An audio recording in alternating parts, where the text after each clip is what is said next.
મહેસાણા જિલ્લાના કડી તાલુકાના પત્રકાર ધવલ ગજ્જર ઉપર થયેલા હુમલાની ઘટનાને લઈને ગુજરાતના પૂર્વ નાયબ મુખ્યમંત્રી નીતિનભાઈ પટેલે કડી સ્થિત ભાગ્યોદય હોસ્પિટલમાં મુલાકાત લીધી હતી।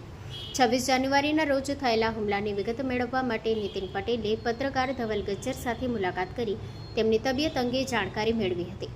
આ પ્રસંગે નીતિન પટેલે પત્રકાર પર થયેલા હુમલાની કડક શબ્દોમાં નિંદા કરી હતી અને કહ્યું હતું કે સત્યને ઉજાગર કરતા તથા લોકશાહીના ચોથા સ્તંભ તરીકે કાર્ય કરતા પત્રકારોને નિશાન બનાવવાની ઘટનાઓ ગંભીર અને ચિંતાજનક છે।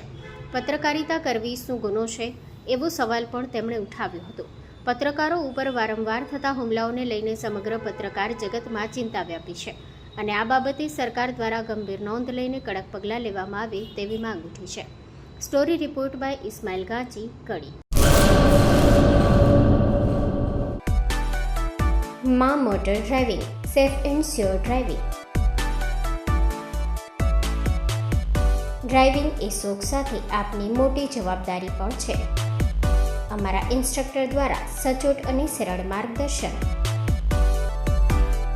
આપની રોજની તાલીમની માહિતી મેળવીને શું અધુરાશ છે એના ઉપર પૂરું ફોકસ કરાય છે।